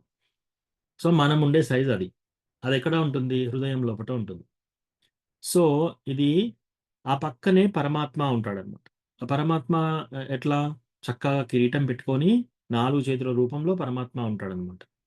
సో ఇది మనకు ఆచార్యస్ ఎలా చెప్తారంటే, ఒక 2 పక్షులు, చెట్టు మీద ఉండే 2 పక్షులుగా చెప్తారన్నమాట. ఒక పక్షి ఏం చేస్తుంది?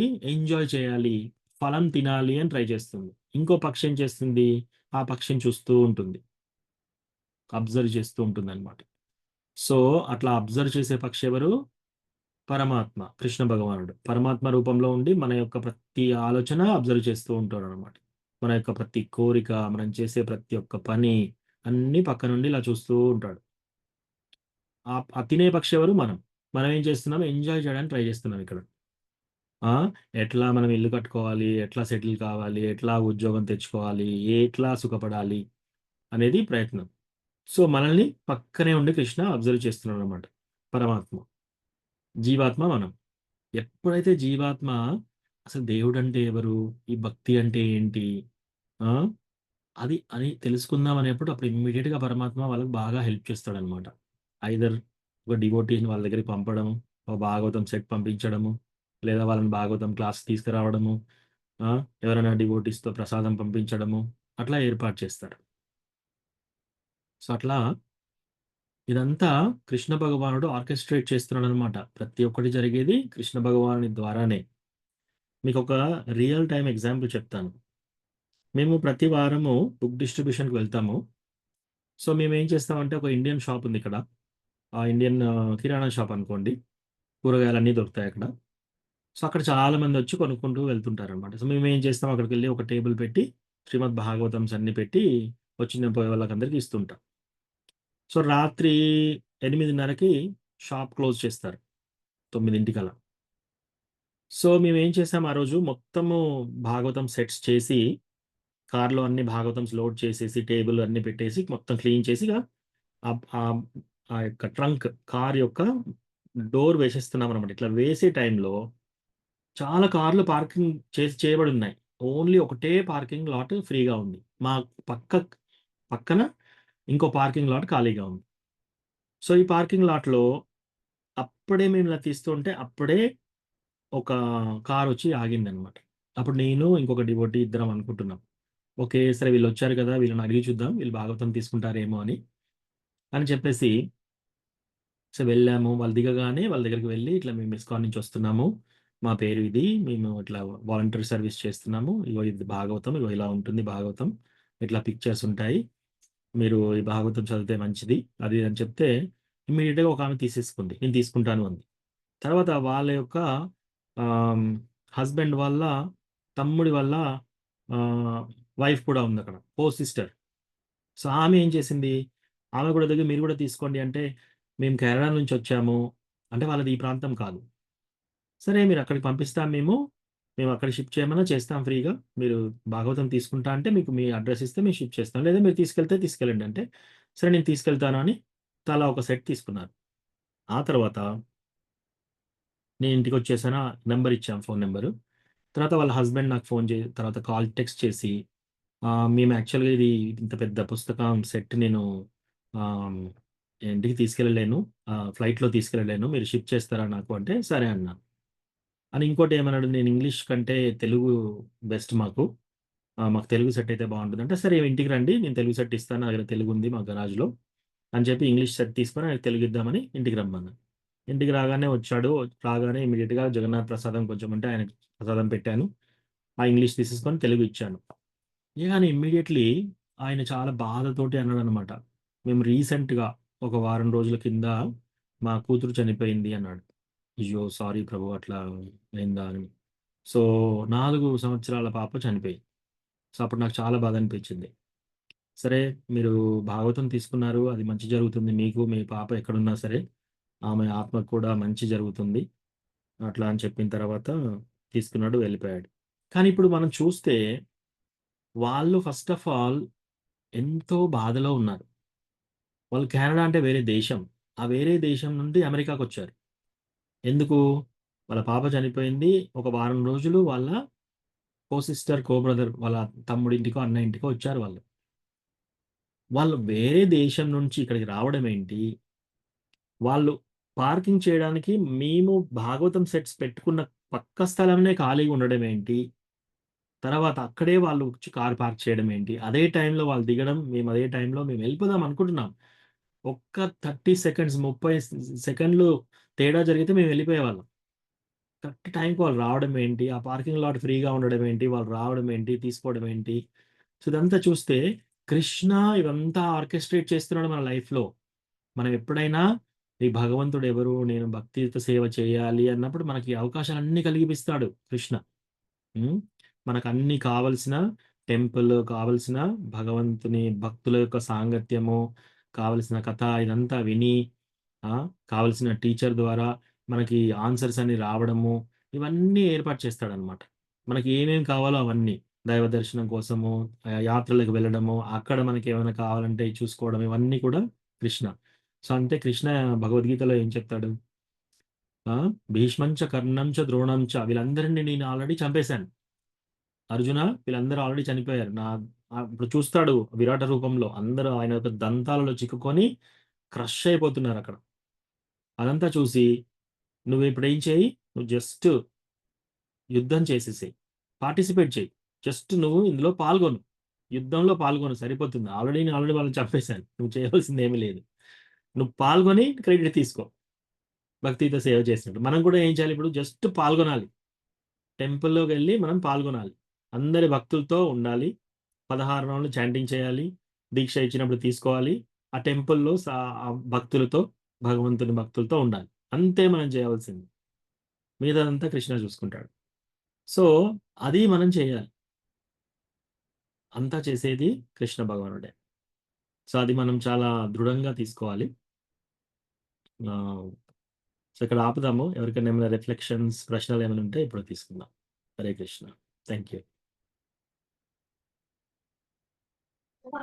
ప్రభుజీ విరాట్ రూపం అంటే విశ్వరూపమా ప్రభుజీ? యెస్ మాతాజీ. ఓకే ప్రభుజీ. హరే కృష్ణ ప్రభు, ప్రణామాలు. యెస్ మాతాజీ. దండోత్ ప్రణామ్.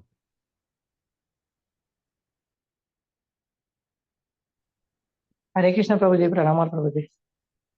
దండోత్ ప్రణామ్. శుభ మాతాజీ. ఇంకెవరికైనా ప్రశ్నలు ఉన్నాయా? రిఫ్లెక్షన్స్ ఈరోజు క్లాస్‌లో?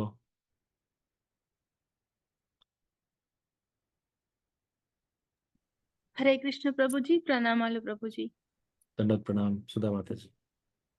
ప్రభుజీ మీరు ఇందాక చెప్పినట్టు శ్రీమద్ భాగవతం నాకు హ్మ్. కూడా అలానే దొరికింది ప్రభుజీ. శ్రీమద్ భాగవతం అంటే తపన ఉండేది. ఇంకెలా ముందుకెళ్ళాలి, గురువు కావాలని తపన ఉండేది ప్రభుజీ. హ్మ్. మీ సహచర్యం దొరకడం, శ్రీమద్ భాగవతం దొరకడం ఇదైతే జరిగింది ప్రభుజీ నా లైఫ్ లో. హ్మ్. సో, థ్యాంక్ యూ భాగవతం ప్రభు. రావడం చాలా శ్రేష్టం మాతాజీ. భాగవతం రావడం, ఇట్లా భక్తుల సాంగత్యం రావడము, ఇవన్నీ కూడా కృష్ణ మనకి ఇవన్నీ కలిగిస్తున్నాడు. సో, దాన్ని మనము తీసుకొని మన భక్తిలో భాగవతం చదవడము, 16 రౌండ్లు చాంటింగ్ చేయడము, దీక్ష తీసుకోవడానికి రెడీ కావాలి. అట్లా ట్రై చేయాలి మనం. ప్రభుజీ దీక్ష తీసుకోవడానికి రెడీ కావాలి అంటే ఈ ఎల్లిపాయలు, ఉల్లిపాయలు ఇదంతా మానేయాలా ప్రభుజీ తినడం ఫస్ట్? యెస్ మాతాజీ. మీరు చాంటింగ్ చేస్తున్నారా? ప్రభుజీ చేస్తున్నాను ప్రభుజీ. అంటే ఎన్ని 2 టైమ్ 4, 8 అట్లా ప్రభుజీ. అంటే కంపల్సరీగా ఇన్ని సార్లని కాకుండా ఒక్కొక్కసారి 2 అవుతుంది, ఒక్కొక్కసారి 4 అవుతుంది, ఒక్కొక్కసారి 8 అవుతుంది. అలాగవుతుంది ప్రభుజీ. సో, మనం అన్నిటికంటే తక్కువ చేసినప్పుడు అది మినిమమ్ ఒకటి పెట్టుకోవాలి. ఇంతకంటే తక్కువ నేను వెళ్ళను. సో, మీరు అట్‌లీస్ట్ ప్రతిరోజు 2 చేస్తే ఏ ఒక్కరోజు కూడా 2 కంటే తగ్గకూడదు. సపోజ్ ఎక్కడన్నా బిజీగా ఉన్నారు, మీ ఆరోగ్యం బాలేదు. ఆ టైంలో కూడా మీరు ఏం చేయాలి? కంపల్సరీగా 2 రౌండ్లు గ్యారంటీ చాంట్స్ చేయాలన్నమాట. మీకు మంచిగా ఉన్న రోజు 4, 6, 16 అట్లా చేసుకోవచ్చు. ఏకాదశి రోజు ఇంకా ఎక్కువ చేసుకోవచ్చు. కానీ ఈ 2 తగ్గకూడదు. అట్లా కొన్ని రోజులు చేసి ఆ 2 నుంచి మళ్ళీ 4కి వెళ్ళి మళ్ళీ 4 నుంచి తగ్గకూడదు. అట్లా మీరు స్లోగా ముందు 16 రౌండ్‌లకి రండి. మీకు అన్నీ అర్థమైపోతాయి. ఆటోమేటిక్‌గా మీకు స్లోగా దీక్ష అంటే ఏంటి? అవన్నీ ఏంటి అనేది మీకు స్లోగా మెల్లమెల్లగా అవన్నీ రివీల్ చేస్తాడు కృష్ణ. సో, ఫస్ట్ ఏంటంటే మీరు చాంటింగ్ కొంచెం 2-4, 4-6 అట్లా అంతకంటే కింద పడకుండా మనము అది మెయింటైన్ చేయాలి. అట్లా మీరు 16 రౌండ్‌లకి రండి ఫస్ట్. 16 అని ఒకసారి ఇట్లా అనుకోకండి. ఎవరైనా సరే. ఒక్కసారి ఒక నా- ఒక 1, 2 టైమ్స్ ఏమో చేశాను ప్రభుజీ 16. కానీ ఊరికే నాకు పడిపోతున్నట్టు అనిపిస్తుంది ప్రభుజీ. ఆ కృష్ణుని ప్రార్థిస్తున్నాను నేను పడిపోకుండా చూడు, పట్టుకోనన్నాను. కానీ పడిపోతున్నట్టు అనిపిస్తుంది ప్రభుజీ. ఈ మధ్య ప్రసాదం కూడా చేస్తున్నా. హ్మ్. నేను ప్రసాదం భగవంతునికి నివేదించిన తర్వాతనే తీసుకోవడం స్టార్ట్ చేశాను ప్రభుజీ ఈ మధ్యలోనే. హ్మ్. ఏకాదశి ఉండడం అంటే చిన్నప్పటి నుంచి తొలి ఏకాదశి ఒకటే ఉండడం అలవాటు ప్రభుజీ. హ్మ్. కానీ నిన్ననైతే ఏకాదశి అంటే మీరు చెప్పినట్టుగా ఏమి తినొద్దు అని చెప్తారు కదా ప్రభుజీ. నిన్న ఫస్ట్ టైం ప్రభుజీ అలాగా ఉండడం నేను. మాతాజీ ఏమి నేను ఏమి తినొద్దు అని చెప్పలేదు. వేరే ప్రభు చెప్పారు. లేదు ప్రభుజీ. అంటే ఏం తినొద్దు అంటే కొన్ని చెప్తారు కదా ప్రభుజీ ఇవి తినకూడదు అని చెప్పేసి. Actually only fruit. ఏకాదశి రోజు మనము ఫీస్ట్ చేసుకోవచ్చు. మామూలు రోజు తిన్నదానికంటే ఇంకా ఎక్కువగా తినొచ్చు ఆ రోజు. ఎట్లా అంటే చెప్తాను. ఏకాదశి రోజు మనకు తినకూడని ఏంటి అంటే గింజలు, ధాన్యం గింజలు, తర్వాత చిక్కుడు, ధాన్యం గింజలు తప్ప మిగతా అన్నీ తినొచ్చు మీరు. సపోజ్ మీరు ఫ్రూట్స్ అన్నీ తినొచ్చు. అన్ని పండ్లు తినొచ్చు. తర్వాత బగర్ రైస్ అని దొరుకుతుంది. అది తినొచ్చు. సగ్గుబియ్యం అది తినొచ్చు. తర్వాత బెల్లం తినొచ్చు. షుగర్ తినొచ్చు.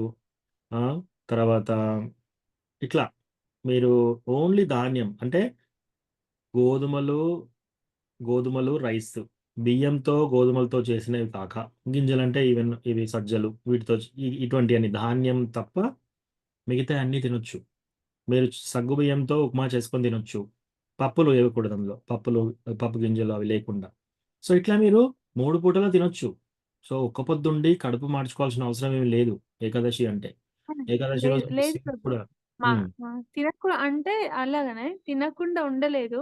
మీరు చెప్పినట్టుగా సగ్గు బియ్యం పెరుగులో నానబెట్టుకొని సాల్ట్, షుగర్ ఏం లేకుండా ఓన్లీ అదే 3 టైమ్స్ తిన్నాను ప్రభుజీ. ఫ్రూట్స్ తిన్నా ఓన్లీ. అంటే నేను అది కూడా ఫస్ట్ టైం అన్నమాట నిన్న. అలాగా కూడా ఉండడము. ఉప్పు, కారం లేకుండా ఎప్పుడైనా ఉంటాం గానీ, ఈ పూరీనో ఏదో చేసుకొని తింటాం గానీ, నిన్న అది కూడా లేకుండా ఓన్లీ సగ్గుబియ్యం, పెరుగుతోనే ఉన్నాను ప్రభుజీ. ఫస్ట్ టైం నా లైఫ్‌లో. Very good Mataji. అట్లా చేయండి. చేసి మీరు ఏకాదశి చేస్తే ఇంకా చాలా ఇంప్రూవ్‌మెంట్ ఉంటుంది.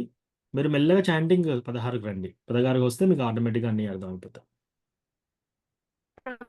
అసలు మా అమ్మ చేసేది మేము మీరు అసలు మా కోసం హరే కృష్ణ దీవించి ఒక్క నిమిషం మాతాజీ. అసలు ఏమీ తినకపోయేది ప్రభు అప్పుడు మా అమ్మ మా చిన్నప్పుడు. ఎందుకో ఇప్పుడు మీరు తిను అంటున్నారు ఈ సగ్గు బియ్యం అదో ఇదో గాని అసలు మంచినీళ్ళు కూడా తాగకపోయేది. టీచర్ గా ఉండేది అమ్మ. వైష్ణవ కుటుంబం అన్నట్టు మాది మొదలే. ఇక అందులో మడులు ఆచారాలు యాస్ట కూడా సో మాతాజీ సుధామాత చెప్తున్నాను నేను తినమని. ఆల్రెడీ ఎవరన్నా ఆల్రెడీ వాళ్ళు తినకుండా ఉండగలిగితే ఏం తినకుండా ఉండొచ్చు. అది మంచిదే, అట్లా చేసినా పర్వాలేదు. లేదా మీరు ముఖ్యం ఏంటంటే ఆ రోజు మనం చాంటింగ్ బాగా చేసుకోవాలి. కృష్ణ భగవాన్ మీద తపన ఎక్కువ ఉండాలి. అది మనం టైం వేస్ట్ చేయండి కుకింగ్ లో, బయట వస్తువులు కొనుక్కొచ్చి అట్లా కాకుండా మనము కాన్స్టెంట్ గా మన యొక్క మనస్సంతా కృష్ణ భగవాన్ మీద ఉండాలి. అది ఇంపార్టెంట్. సో మనందరము అదైతే రోజు ఉంటది. ఇప్పుడు ఈ రోజు ఇంకా ఎక్కువ చేయమంటారు. ఒక నిమిషం కూడా అటు ఇటు పోకుండా మనసులో అదే ఉండాలంటారు. వీలైనంత వరకు మాతాజీ, వీలైనంత వరకు. కొందరు జాబ్కి వెళ్ళాల్సి వస్తుంది, జాబ్కి వెళ్ళాలి. సో వాళ్ళకి ఆకలితో జాబ్ చేయలేని వాళ్ళు ఆకలితో ఉండకుండా తినొచ్చు. కానీ ఈ ఏకాదశి ఫుడ్ తినండి అని చెప్తున్నాను అనమాట.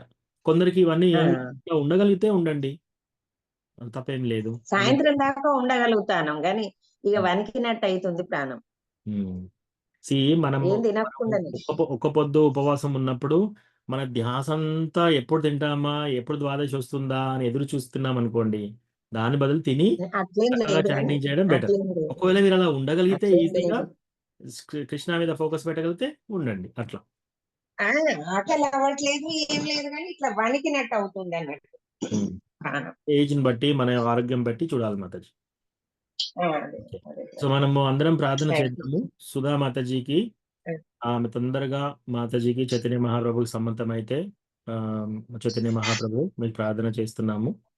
మీకు సమ్మతమైతే సుధా మాతాజీకి తొందరగా 16 రౌండ్లు చాంటింగ్కి తొందరగా వచ్చి 2 రౌండ్ల నుంచి మెల్లమెల్లగా ఇంక్రీజ్ చేస్తూ 16 రౌండ్లు వచ్చేంత వరకు, ఆ తర్వాత మీ యొక్క భక్తియుత సేవలో ముందుకు వచ్చేసి తన గురు మహారాజ్ ఎవరో ఆమెకు తెలియజేసి గురువు యొక్క సాంగత్యము ప్లస్ దీక్ష ఇవన్నీ వీటికి దగ్గరయ్యేలా పరిసరాలు అవన్నీ కలిగించి మాతాజీని భక్తియుత సేవలోకి తీసుకురమ్మని చెప్పి మనందరం వేడుకుందాం. ఎవరైనా ఈ ప్రార్థనతో ఏకీభవిస్తే అందరూ అన్మ్యూట్ చేసి హరే కృష్ణ అని చెప్పండి. హరే కృష్ణ హరే కృష్ణ కృష్ణ కృష్ణ హరే హరే హరే రామ హరే రామ రామ రామ హరే హరే. ధన్యవాదాలు ప్రభుజీ. చాలా ఇదే అడుగుదాం అనుకున్నాను ప్రభుజీ. నేను చాలా ధన్యవాదాలు ప్రభుజీ. ధన్యవాదాలు. హరే కృష్ణ. హరే కృష్ణ. నాన్న ఇప్పుడు నాకు ఒక డౌట్ ప్రభు. ఆ మాతను భక్తుడి భార్యనే కదా, భక్తునికే సేవ చేసింది కదా. ఆయన విమానం మీద భక్తునికి విమానం పంపితే వెళ్ళేటప్పుడు మరి ఆమెను వదిలేసి వెళ్ళాల్సి వచ్చింది. తను పోలేదు, అది దాని పని ఉన్నదని. ఆ పని కూడా భక్తుని కోసమే కదా చేసేది ఇంట్లో. మరి ఆమెకు తర్వాతనైనా వచ్చిందా ఏంటిది ఆమె పరిస్థితి? అంత సేవ కూడా భక్తునికే చేస్తుంది కదా ఆమె కూడా. లేదు అంటే నేను విన్నది ఎక్కువగా ఆ భక్తుడికి సపోర్ట్ చేయలేదు ఆ భార్య. సో అని విన్నాను నేను. రెండోది ఎవరైనా కూడా ఎస్పెషల్లీ భార్యాభర్తల్లో ఎవరైనా భర్త ఏదైనా పుణ్యం చేసినా, ఏ పుణ్యకార్యం చేసినా సరే, గృహస్థ ఆశ్రమంలో ఎలా ఉంటుంది అంటే సగం భార్యకి వెళ్తుంది. ఆల్మోస్ట్ ఆ పుణ్యం, భర్త చేసే పుణ్యం భార్యకి వెళ్తుంది. భార్య చేసే పాపం, భార్య ఏదైనా పాపాలు చేస్తే అది సగభాగం భర్తకి వెళ్తుంది. కానీ భర్త చేసే పాపాలు భార్యకు రావు, భార్య చేసే పుణ్యాలు భర్తకు రావు, ఆపోజిట్. సో ఇది శాస్త్రంలో చెప్పారనమాట. అయితే ఇంకోటి శాస్త్రంలో కూడా ఇంకోటి ఏం చెప్పారంటే, ఎవరైనా డివోటీ హస్బెండ్ ఉంటే జస్ట్ ఆ హస్బెండ్కి సేవ చేస్తూ ఉంటే సరిపోతుంది. వాళ్ళకు కూడా హస్బెండ్ ఎక్కడికి వెళ్తాడో అక్కడికి వెళ్ళే అవకాశం భార్యకి ఆటోమేటిక్గా వచ్చేస్తుంది. ఇప్పుడు మనం ఫర్ ఎగ్జాంపుల్ ధృతరాష్ట్రుడిని చూసాం. ధృతరాష్ట్రుడు ఏం చేశాడు? యుద్ధం అంతా అయిపోయిన తర్వాత ఇంకా యుధిష్ఠిరుడు, భీముడు వాళ్ళతోనే ఉంటున్నాడు. అందరూ కౌరవులు చనిపోయారు. ఉంటుంటే ఒకరోజు విదురుడు వచ్చేస్తాడు. విదురుడు వచ్చేసి ఏం చేస్తాడు? నువ్వు ఇంకా ఇక్కడే ఉన్నావా? చాలా కఠినంగా మాట్లాడతాడు. నువ్వు ఇంకా ఇక్కడే ఉన్నావా? అదేంటి, మన భీముడు కుక్కకు అన్నం పెట్టినట్లు అలా పెడుతూ ఉంటే నువ్వు తింటూ ఉన్నావా ఇక్కడ? అంటే ఒక సాధువు ఏదైనా చెప్తే అలా కొట్టినట్టు ఉంటుంది అనమాట, కోసినట్టు ఉంటుంది. అది వినగానే ఇమ్మీడియట్గా వెళ్ళిపోతాడు. తెల్లారి ఎవరికి చెప్పకుండా వెళ్ళిపోతాడు. వెళ్ళిపోయి ఆయన వెళ్తున్నాడని చెప్పేసి గాంధారి కూడా వెళ్తుంది. సో గాంధారి కూడా వెళ్ళి వాళ్ళు కొన్ని రోజులైన తర్వాత ఆయన ఒక మంటలో కాలిపోతే అప్పుడు ఈమె కూడా వెళ్తుంది అనమాట. సో వాళ్ళిద్దరూ ఒకటే లోకానికి వెళ్ళిపోయారు. వాళ్ళకి అలా వాళ్ళు ఉద్ధరింపబడ్డారు అనమాట. సో అట్లా ఎవరైనా భర్తకి సేవ చేస్తూ అట్లా వెళ్తే వస్తుంది వాళ్ళకి ఆ మార్గం డెఫినెట్గా. కానీ భార్య ఒకవేళ పెద్ద డివోటీ అయిపోయి భర్త ఇంకా డివోటీ కాలేదనుకోండి, అది రివర్స్ కాదు. కోర్స్ ఫ్యామిలీ మెంబర్స్లో ఎవరొక్కరు డివోటీ అయినా కూడా మిగతా అందరికీ ఉపయోగపడుతుంది. కానీ దాంట్లో కూడా ఇప్పుడు మనం ధ్రువ మహారాజ్ స్టోరీ చూసినప్పుడు ధ్రువ మహారాజ్ ఏం చేస్తున్నాడు? ఆయన లాస్ట్కు విమానం వచ్చేసి ఆయన తీసుకెళ్తుంది గోలోక బృందావనికి. తీసుకెళ్తుంటే ఆయన అడుగుతాడు అనమాట వాళ్ళని, మా అమ్మ పరిస్థితి ఏంటి అంటే, మీ అమ్మ కూడా ఇంకో ఏరోప్లేన్లో మీ అమ్మ కూడా వస్తుంది అని చెప్పి చూపించి మరి తీసుకెళ్తారు అట్లా. సో ఈ భార్య ఎందుకు పోలేదని నాకు అంటే తుకారాం స్టోరీలో నేను చూసిన దాంట్లో ఆమె ఎక్కువ సహకరించదు. యాక్చువల్లీ ఆమె ఎక్కువ సహకరించదు. అట్లా ఉంది. కానీ తెలుసుకోవాలి. నేను కూడా ఇంకా పూర్తిగా అట్లీస్ట్ భార్య సైడ్ నుంచి స్టోరీ చదవలేదు. ఇంకా అది చదివినాక చెప్తాను. లాస్ట్ టైంలో నేను రాను, నాకు పని ఉన్నది, ఈ పని అంతా చెయ్యాలి, అదొకటి అర్థమైంది. అందువలననే ఆగిపోయింది. తర్వాతనైనా తను పోయిందా భగవద్ధామానికి, అన్ని మంచి పనులు చేసిన అని అది అర్థం కాక అడిగినాను ప్రభు నేను. ఓకే, ఆమె తర్వాత వెళ్ళిందా తెలీదు. ఆమె అన్ని మంచి పనులు చేసిందా, సహకరించిందా, అది చేయలేదు నాకు తెలిసినంత వరకు. బట్ అది చదివిన తర్వాత పూర్తిగా చెప్తాను వివరాలు మీకు. Okay sir. హరే కృష్ణ ప్రభుజీ. ఇప్పుడు తుకారాం భక్తుడు అన్ని చేసిండు కదా దేవుని సేవ, అది భార్యకి ఎట్లాగో వర్తిస్తుంది కాబట్టి తను తర్వాత అయినా ధామానికి వెళ్ళుండొచ్చు కదా ప్రభుజీ. ఎస్ మాతాజీ, కానీ ఎప్పుడనే తెలీదు. ఎస్, అదే ఎప్పుడనే తెలియదు కానీ తను వెళ్ళి ఉంటేదని నమ్మకం అయితే ఉంది మాకు. ఎందుకంటే భర్త చేసినదాన్ని భార్యకు సగం వర్తించినప్పుడు తుకారాం గారు అంతా దేవుడి లోకానికే పోయినప్పుడు ఆమెకు దేవుడు ఎప్పుడు నిర్ణయిస్తే అప్పుడే వెళ్ళుండొచ్చు ధామానికి. ఎస్ మాతాజీ, ఆమె భౌతికపరమైన బాధ్యతలను నిర్వర్తించింది, భక్త తుకారాం దేవుడి సేవ చేసింది. 100%. హరే కృష్ణ ప్రభుజీ. మేము కూడా 16 మాలలు చేస్తూ ఉంటాం, 4 నియమాలు పాటిస్తూ ఉంటాను, కానీ పూర్తిగా ఇంకా దేవుడిలో లీనం కాలేకపోతున్నాం.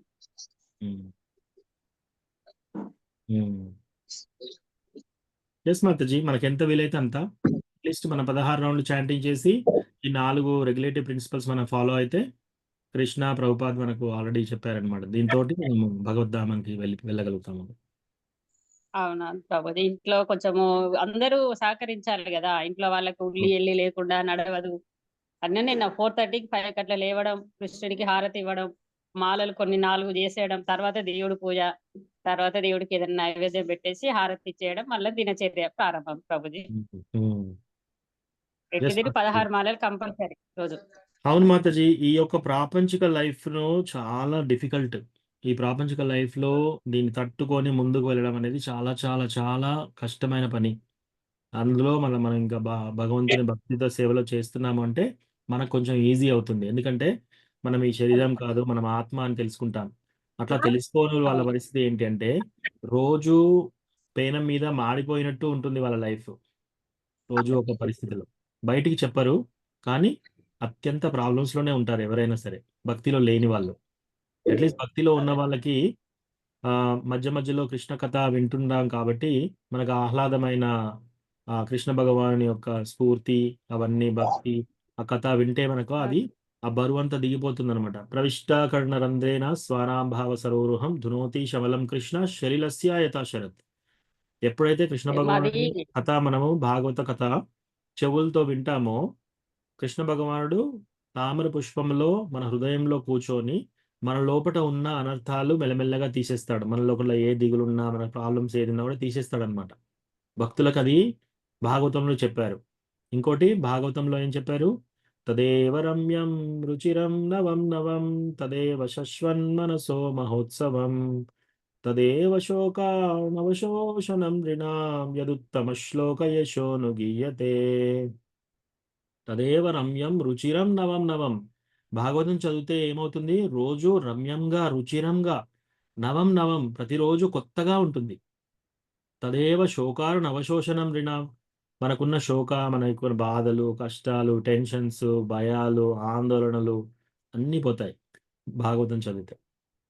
అంటే అవి జరగవా? జరుగుతుంటాయి. అవి జరుగుతూనే ఉంటాయి. కానీ మనకు ఆహ్లాదంగా ఉంటుంది. అవన్నీ జరిగినా వాటన్నిటి మధ్యలో ఉన్నా సరే మనం ఆహ్లాదంగానే ఉంటాం. మనసో హరే కృష్ణ మహోత్సవం. ప్రభుజీ. భాగవతం చదివినప్పుడు మన మనస్సు మహోత్సవం, ఒక పెద్ద ఫెస్టివల్ సెలబ్రేట్ చేసుకుంటుందన్నమాట. సో అట్లా. అందుకే మనం కృష్ణ భగవానుడి కథ, భాగవతం ఇది దగ్గరలో వినాలి. ఉంటే సరిపోతుంది. యెస్. హరే కృష్ణ ప్రభు, దండవత్ ప్రణామాలు. థ్యాంక్ యూ ప్రభు. దండోత్పన్నం.